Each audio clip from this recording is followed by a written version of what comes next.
Welcome to America's First Warriors, Stories of Today's Airmen and Guardians. In celebration of Native American Heritage Month, this 5-episode series explores the stories of members of the Air and Space Force through candid conversations centering around their individual backgrounds and culture. By gaining a better understanding of the members of our total force, we become a more rich and ready team. I'm your host, Chief Master Sergeant Mark Legvold, Command Chief of the 133rd Airlift Wing, Minnesota Air National Guard.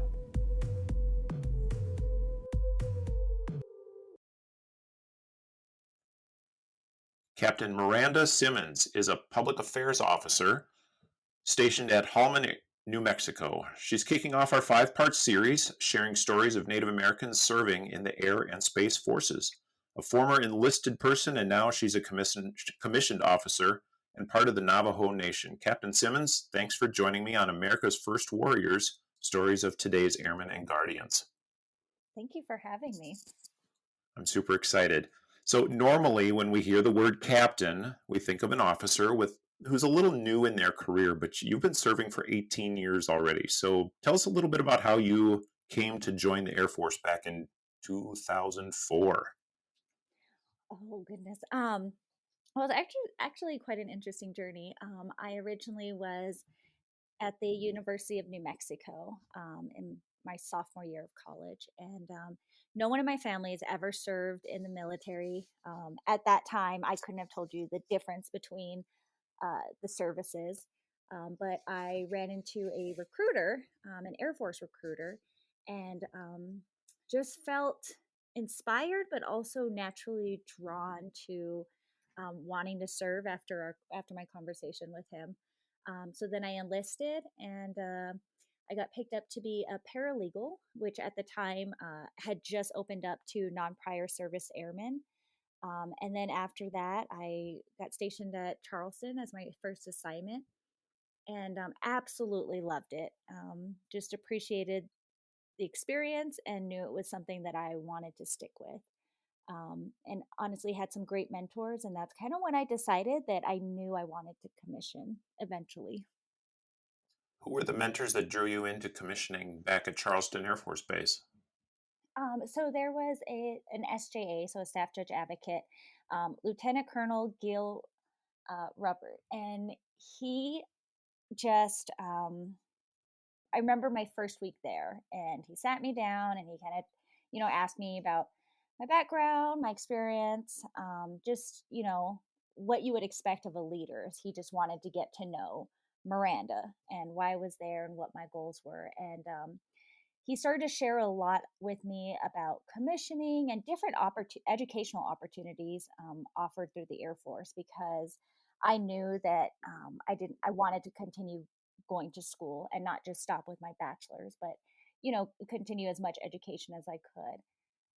And then I had a Chief Master Sergeant Chief Master Sergeant Thornton, who took me under her wing, and she was like my mom away from home, taught me everything about finances, retirement, just everything, and about Air Force writing. And so she just kind of helped me navigate my journey as I was preparing to eventually commission. Sounds like you grew a lot in just your normal Air Force type skills, but also in confidence as a young person. Not quite done with college. Am I right in that? You finished a little later, Yeah, right? I did. So I finished 2 years after joining the Air Force. Wonderful. And after those 2 years, you've also been to a lot of different bases: Korea, Luke Air Force Base, the National Capital Region. There's And just a ton that you've Timor. been to. Yeah. Yep. I'm currently on my 8th assignment and about to head to my 9th one over the summer. Fantastic. That's a lot of traveling. Which one's been your favorite so far? Oh my goodness. Honestly, I don't think I have a favorite. Every assignment has presented some great opportunities for my own growth, and then also for my family. So there's something special about each one. Absolutely. You shared with me that one of the bases you've been to is in my neck of the woods here in the Midwest at Ellsworth Air Force Base in South Dakota. And you really accomplished some fantastic things honoring your heritage and culture as a Native American. Uh, Tell me about the journey that you had at Ellsworth.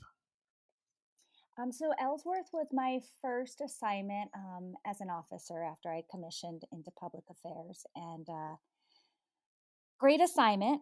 Kind of unique in that normally you get your first assignment as a public affairs officer, and you get to go through upgrade training and kind of learn your job. But the person that was then the PA chief was PCSing, so they we're like, oh, get comfortable. You get to lead the PA office. So as a PAO, I got to, learn a lot very fast, but had a great team out there. And then being in an environment where, there were a lot of Native Americans either serving or living in the local community. And that was different for me because most of the places that I had been stationed, there wasn't a, a large Native American community. So it was really unique. There were great opportunities to kind of network with the local reservation there, but then there were also some challenges. Um, Personally and professionally, kind of navigating in that environment. Um, but like you said, we got to do some amazing things. Fantastic. You are a member of the Navajo Nation, and that is not the cultural heritage shared in the Ellsworth Air Force Base region. How was that navigating two different Native American communities, yours and then the one that was local? It was actually really interesting. So I originally did a little bit of research because my mom is, or at the time, she was a tribal official. So she was an elected representative. And when I found out I was getting stationed there, she told me a lot about the Native American communities that were out there. And she had traveled there before and had met some people, especially in, what she was doing at that time. And so as she was sharing her stories with me and kind of educating me on the tribes that were out there, when I got there, I knew that I wanted to learn more and kind of get immersed in their culture as well. There are some parallels across all of the different tribes, but obviously each is unique. And so, at the first opportunity, I reached out to one of the tribal officials out at the Pine Ridge Indian Reservation, which was the closest to Ellsworth, and met with them and just kind of wanted to learn more and figure out, what opportunities there were to kind of bring together the Indian reservation and the base community. Did you meet any resistance going into that community as a Navajo, or were they very welcoming? You seem to do your homework in that, but there's still, like you said, there's some parallels and there's some differences. Yeah, it was. They were very welcoming. They asked a lot of questions, honestly, with me being in the military. And they had a lot of questions about, me being an officer versus being enlisted, because most of their experience had been, people from Pine Ridge enlisting into the Air Force rather than pursuing commissioning. So there were a lot of opportunities for us to learn about each other. But then the challenges really came because, and not just with Pine Ridge specifically, but just the Native American culture in general, is my husband is Black, my kids are biracial. And so trying to navigate, the customs in that respect and trying to bridge the gap there was a bit of a challenge. But eventually they really came to welcome you, and you did some fantastic honoring of their culture, especially one of their own. You learned a lot about Ola Mildred Rexroth, a fantastic name. I could say it all day. But she has a really great story, and a story that had her roots there in South Dakota. But eventually she became a WASP pilot. Tell us about her. Well, you're right. Millie's story was so inspiring, and it actually, when I learned about Millie, She was still living at the time, but she was in a nursing home, in a veterans nursing home in Rapid City or near Rapid City. And when I found this out, I managed to track down her only son and asked for permission to go visit with her in the nursing home. And so I got to meet her and learn more about her and hear stories from the staff at the nursing home, at the vet's home, and it was really really interesting. And it was such a privilege to be able to meet her, but she ended up passing away a couple of weeks after our first meeting. And that was kind of what sparked me wanting to kind of take the lead on a building memorialization, because we don't I didn't hear a lot about Native Americans, or actually I didn't hear anything about Native Americans serving um, as a WASP pilot. So to hear her story and then to see someone from the local community achieve so much, um, I felt like we had to honor her in some way. And so I felt the best approach was through a building memorialization. So if I'm driving on to Ellsworth Air Force Base, where would I find her building? So if you go to the flight line side, it is the Airfield Operations Building. And so whenever there are DVs or any military flights into Ellsworth Air Force Base, they all enter through the Millie Rexroth building. What And a so inside the building, there's a plaque that kind of details her service, and then it has a photo of her as well. fantastic way of honoring a great American who did great things during World War II, and then beyond. I did a little bit of research and read about her, and she just had a fantastic. She left a fantastic legacy for others to follow. And when you got out to the reservation and everybody started learning from you, here's two Air Force officers that are about 80 years in difference, maybe. Mhm. What similarities did you find with Millie as an Air Force officer, as a female Air Force officer, as a female Native American Air Force officer? I would just say the dedication.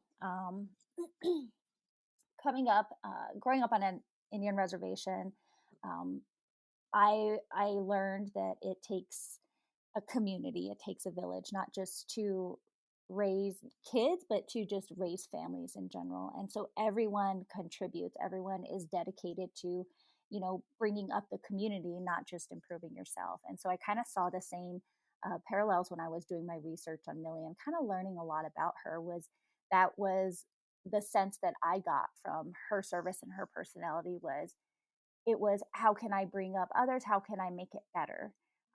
And so the level of dedication when it comes to the group as a whole, that's kind of what I saw in myself, and it was just um, it was heartwarming to know that, despite the gap in age, like that foundational value just exists.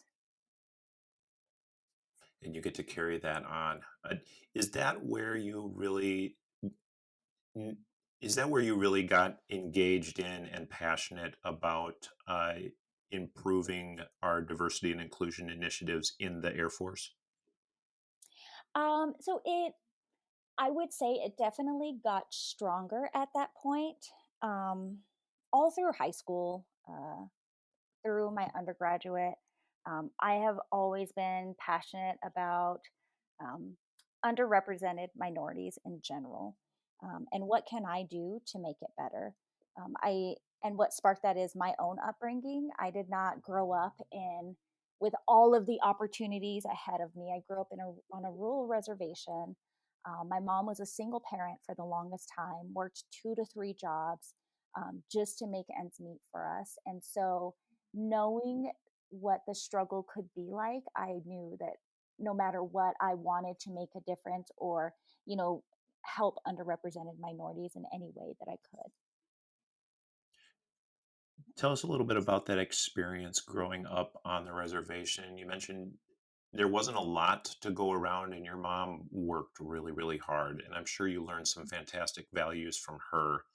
And then you got to Ellsworth and you saw the Pine Ridge Reservation, which I know is one of the poorest, if not the poorest, reservation. Uh, Tell us how that upbringing shaped you to become the Air Force officer that you are. Um, Growing up on a reservation is different. Um, there are very limited resources. In order to get to, a larger city, you have to have a vehicle. Like walking is a challenge, and so there's a very small population. Everyone knows everyone, and everyone pitches in to help out. And so no matter where I went in our little neighborhood, like I knew everyone. I knew all of the kids, I knew all of the parents, I knew all the grandparents. And my great grandmother did a lot to help raise us. And she instilled a lot of, the values that I continue to carry to this day. And I think that I saw a lot of that when I went to Pine Ridge. Um, Again, the reservation I grew up on um, is not considered wealthy. Most of the people are struggling to make ends meet, and so to go to Pine Ridge Reservation, in a different to see a tribe in a different area, kind of faced with the same struggles that I experienced growing up, um, it kind of it was a reminder to myself that you know we we all have something in common. And so when I got to Pine Ridge and I started to see like the elders, um, it felt like home in a weird way. It felt like I knew them. It felt like instantly I was a part of the community, and I just wanted to hear more about their stories. Um, so I guess that's the best way to describe it. Was it felt like it felt like home. It felt like home. You you really touch kind of a chord where you say there are some there's you said earlier there's some parallels, but then there's also this sense of connection and feeling apart, feeling included. And when we spoke before getting onto the podcast here, you talked a little bit about how uh, D&I initiatives, diversity and inclusion initiatives, and being a part of an inclusive organization really help our airmen and guardians' well-being and mental health. How have you seen that tie in? Where if somebody grows up in an underrepresented community, and then they join our armed forces, and they get this sense of community, how have you seen that impact positively their mental health? Um, well, thank you for bringing that up. That is actually one of the main reasons why I'm passionate about DNI is that inclusion piece. Um, Regardless of who we are talking about as humans, um, we have a desire to want to be a part of something, to be a part of a community. And most of the airmen that I have met throughout my career, when I ask them, because I always want to know everyone's story, why did you join the Air Force? What did you do beforehand? Um, the common theme is, they wanted to feel a sense of belonging to something bigger than themselves. And so as I've been involved with diversity and inclusion in some capacity, I have seen that really bring teams together. It doesn't matter if, like myself, growing up on an Indian reservation in the rural part of New Mexico, when I came into the Air Force, it didn't matter what you know my experience, my background, my race, my education, none of that mattered to the legal office that I was assigned to. All they saw was then Airman Kellywood, who is here, and we're going to help her feel like she belongs to this team. And so when you bring that to people and you show them that what you have to offer the team, whether it's at the flight, the squadron, the base level, you really create a connection for those people, and they feel inspired in a way that they might not get outside of the military. They might not get that same sense of belonging. if they work at X corporation or X business. So to see that uh, come to fruition in DNI at all of the different bases, it's exciting. It's amazing to see. It really sends the message that the Air Force, that leaders out there, we care about our people, and we want them to be included. We appreciate diversity, and we really understand the strength that that brings to our force. It really does. The idea that words that we use in the military, like lethality, words that we use to operationalize what we do and become more effective, and how that's only something that is boosted and strengthened through the very different people that join the Air Force and end up becoming a part of the Air Force family. Um, Absolutely. my, my big question when it comes on the side of diversity and inclusion, and I know that your perspective is shaped by where you have been and what you have done as a DNI officers and as a public affairs officer, but you get a chance to look at it through the lens of somebody that is well honed and well experienced. Are we getting it right when it comes to our diversity and inclusion efforts? I think that we are. I think that the Air Force has invested a lot, and Air Force and Space Force. I can say that we have invested a lot into diversity and inclusion, whether it's in training, whether it's in providing resources, and I mean, you just take a look at the different barriers analysis working groups. They are constantly looking at how are we getting after these diversity and inclusion issues? Are we making any progress? And holding people accountable to the things that have been identified. So we are definitely moving in the right direction. And I can say that because I see the investments. In my current role as the DNI manager for Holloman, I get access to resources, which they say, share it with your people, amplify this, push it out. So we're investing in the right things.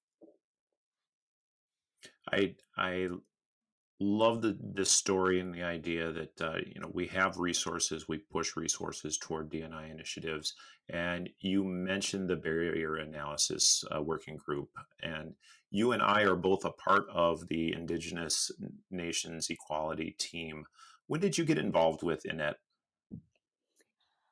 I got involved within it about, I want to say, 2 months after it stood up. So I found out about it through a news article on AF.mil. I follow the diversity and inclusion page on AF.mil, and I got an alert that there was a new article posted, and I read through it, and I was like, this is amazing. I think at any base I've been stationed at, I've met maybe at the most two people who were, Native American. So to see a group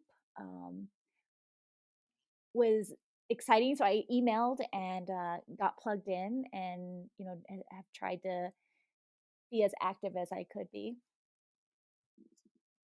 It's been fun to listen and fun to watch, fun to listen, fun to participate in, and watch that group grow not only in size but also in purpose and identifying new things to do as an organization, and then just to be a part of uh, helping people share stories for this month has been just fantastic.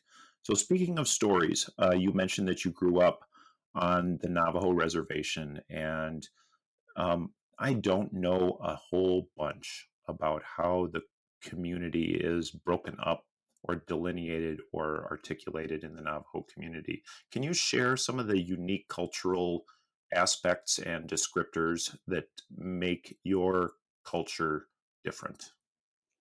Yeah, so most people, when they think about, the different tribes across the U.S., and when I tell people, oh, I'm Navajo, they're like, okay, you must be from Arizona, or, northern Arizona region. And the reason why most people associate that with Navajo is because that's where the Navajo Nation is. But aside from the Navajo Nation, there are different Navajo reservations throughout the Southwest. which, have been referred to as chapters or communities, and they're used interchangeably. So the reservation I grew up on is considered a chapter of the Navajo Nation. So although not on the large Navajo Nation reservation, it is still considered Navajo land, if you will. And if it's a chapter, is it more of a geographical description, or is there something that makes one chapter different than the other? It's geographical primarily.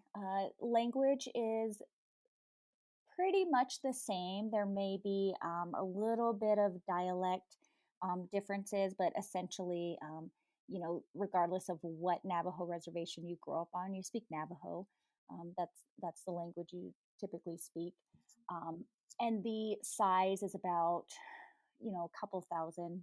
Uh, it's very very small community, um, and they have their own like chapter government. So they kind of, I guess the best way to equate it is if you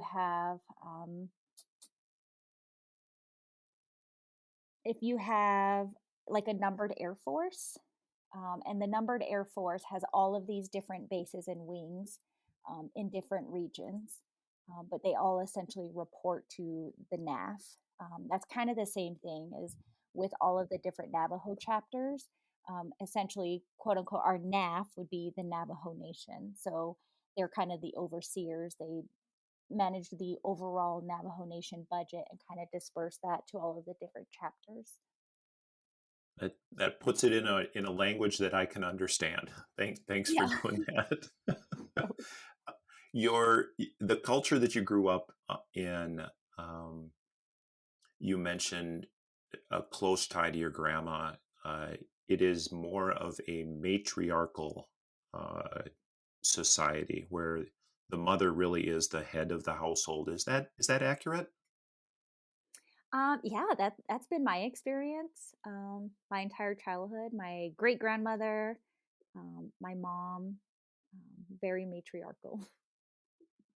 And my heritage as a Scandinavian American, it's much more patriarchal, where the father is the head of the household. And growing up on the reservation, but then going to college and joining the Air Force and becoming a part of the bigger society, where there ever dissonance between the way you were raised in a matriarchal household and the way a lot of the rest of society raises their kids in that patriarchal society? Was there ever dissonance in that? I would say yes. It was a huge culture shock for me in the military in that sense, because I was raised to be very outspoken. I was raised to kind of take on like leadership roles. And so I didn't see anything out of the norm about that. I'd go to, when I was in high school, did sports, took the initiative, um, and always spoke up. That's just the norm for me. And then coming into the military, when I came in 2004, I remember when I got to Charleston, there were not a lot of female senior leaders. I saw a couple of like female lieutenants, female captains, but I don't recall ever seeing like a female commander or a female, what is now a senior enlisted leader, whether at the squadron or group level. Hmm. And then everyone in my career field at the time, it wasn't really normal, if you will, for women to be so outspoken. Um, so that was a bit of a shock for me, um, It was a shock to for you, not but see that. it was a shock for people that you worked with too, wasn't it? It was so it was different, and that's why I really appreciated my SJA at the time, because within a couple of days of me arriving and him sitting down and asking questions, I think that really helped put into perspective for him uh, my background and where I come from and how it's influencing my behavior. I wasn't ever disrespectful, but um, I was opinionated. I had questions. I had a plan, and he really understood that and helped me navigate that. He never tried to kind of make me change and adjust or assimilate, if you will. He just accepted it and was like, okay, let's hone that like in a right way that's going to help you succeed. It sounds like you had a good mentor and a good guide right there initially in not necessarily assimilating, but just putting your mark on how an airman can lead based on how they were raised and what makes them unique. What are some other mentors that you've had along your career that have just kind of mentors, allies, or sponsors in your career that you've kind of seen make a good difference when it comes to how, especially our young women that are coming into the military, are able to grow and thrive and make make their mark, make their impact on our Air Force and Space Force? I will. So most recently, I attended the Women's Initiative team strategic offsite after the AFA conference last month, and there were three individuals there who I've known for a couple of years and just inspired me. One was my previous commander at Lakenheath, Lieutenant Colonel Mangum, and she she was bold. She was um, she had no fear, and I admired that about her as a young lieutenant and her being a squadron commander. And she didn't just hold that in; she actually would host mentorship events, lunches, um, different professional development stuff with CGOs, and she'd open it up to people. And she actually introduced me to a women's leadership group. And we would pick a book every month, a leadership book, and meet and talk about it. And and I really appreciated her for that, for introducing me to another network of very strong female leaders. And then the second person I met or I ran back into during the WIT offsite was Lieutenant Colonel Donberg, and she was a fighter squadron commander.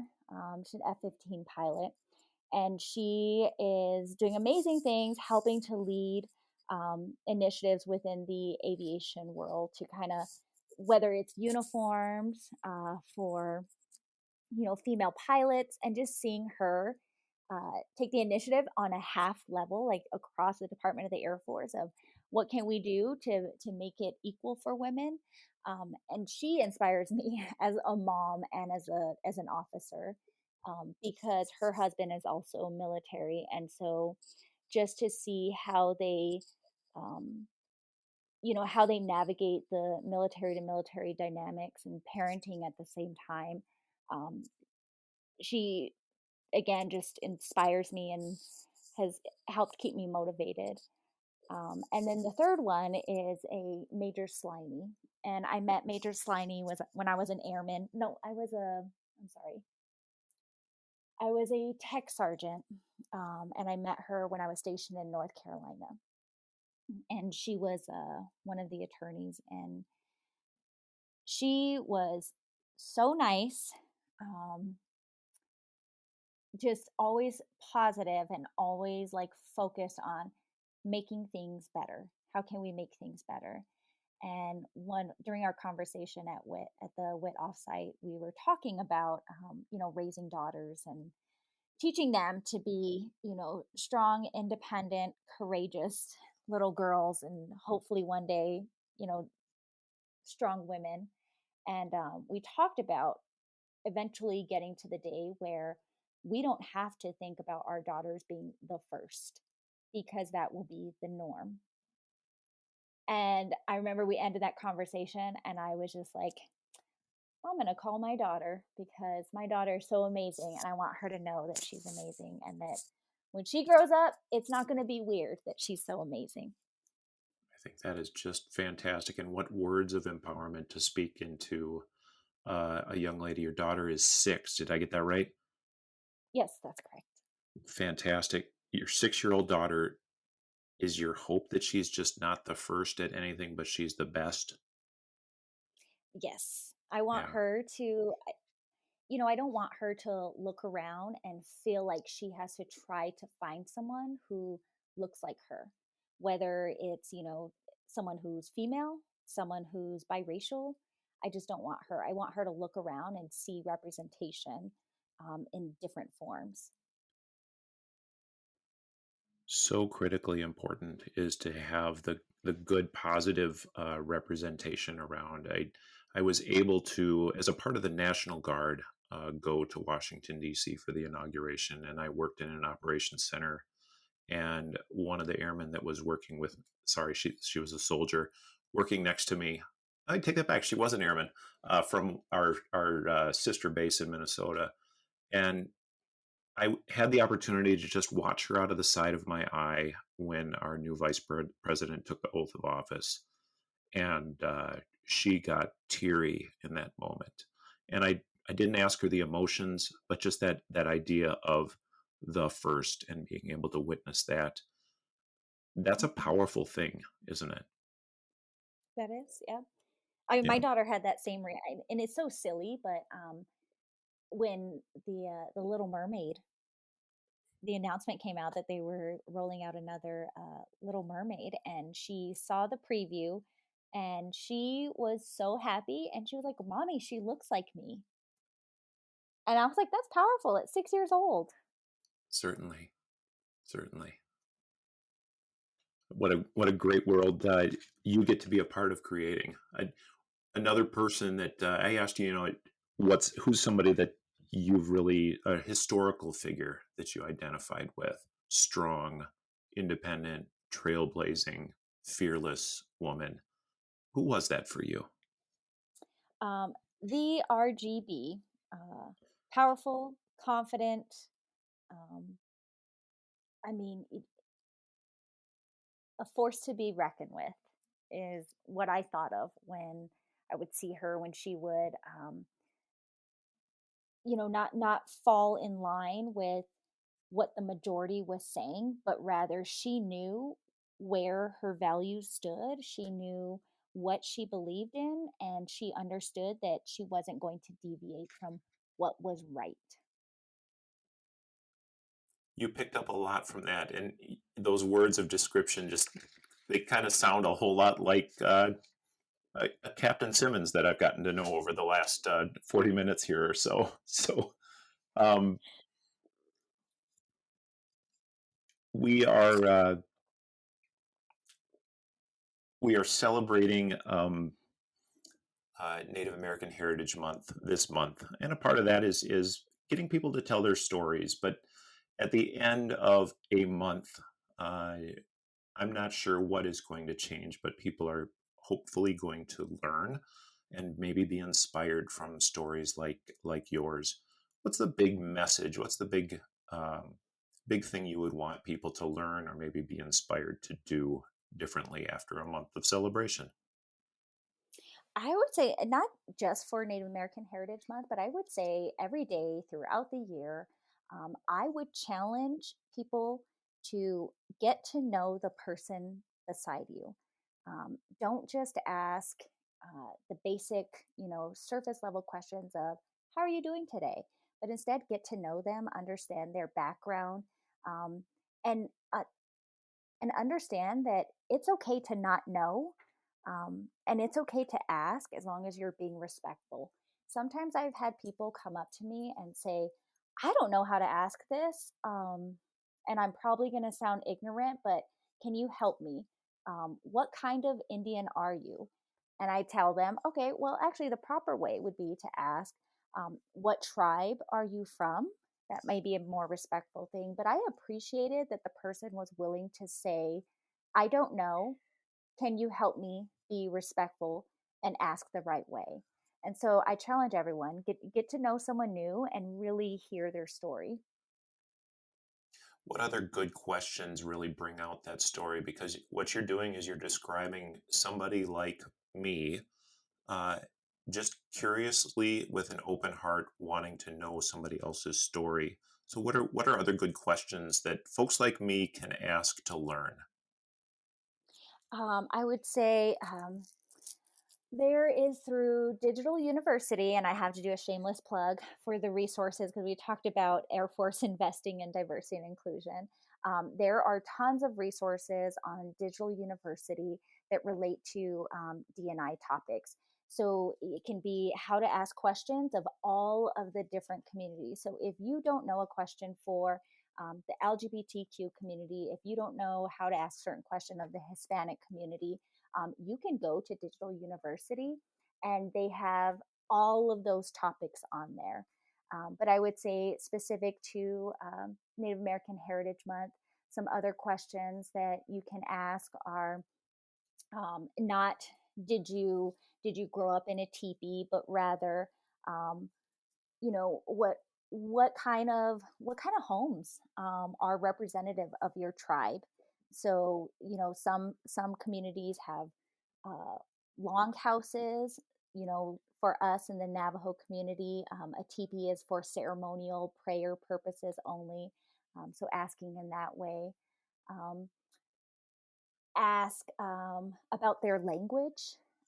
Ask about kind of their foundational values and belief systems so that you can understand how that feeds into their service, how that feeds into their personality, how that feeds into their work ethic.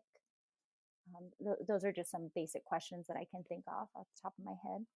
Really good ways of just approaching somebody to just learn a little bit and doing it in a respectful way. What a great place to start. Can you give me the website again so that I don't go to the wrong spot? No, it's okay. So if you go through Air Force portal, it's Digital University.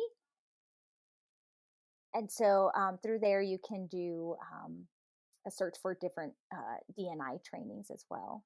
And then on the af.mil website, there's a reading list. And for those who prefer videos or TED Talks, there's also TED Talks available about different DNI topics, whether things like bridging the generational gap. Sometimes you hear leaders are like, "Oh, airmen today are different than when we came up." And so there are books about that. There are books about how to have difficult conversations about race. Uh, there are TED Talks about like disability, how to talk about disability or how to navigate disability in the work environment. Sounds like a great place to start and a good place to learn. And speaking of that, thanks for being the great place to start for our 5-part series on telling stories of airmen and guardians on America's First Warriors. Thank you so much. It's been an absolute honor and privilege. Thanks, Captain. Hey, I hope that you will join me if you're listening. And, Captain, I hope you will also join me for the next episode of America's First Warriors, where we'll get to talk to 2 airmen, Staff Sergeant Carly Law and Staff Sergeant Marvis Lemire. Sorry, Senior Airman Carly Law and Staff Sergeant Marvis Lemire. I didn't just promote you, Airman Law. Sorry. They'll join me next week on the episode of America's First Warriors, Stories of Today's Airmen and Guardians. And until then, I'm Chief Master Sergeant Mark Legvold, the 133rd Airlift Wing Command Chief of the Minnesota Air National Guard. Thanks again, Captain, and I hope you join me next time. Will do, sir.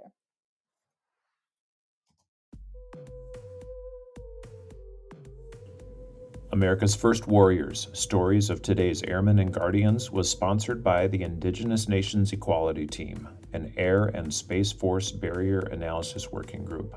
Background research and subject exploration was accomplished by Master Sergeant Francis Dupree, Buckley Space Force Base, and the 133rd Airlift Wing's podcast development team. Special thanks to Master Sergeant Lacey Roberts for her technical and cultural guidance, and to Ms. Amy Lovegren of the 133rd Airlift Wing's Public Affairs team for her production expertise. Again, I've been your host, Chief Master Sergeant Mark Legvold.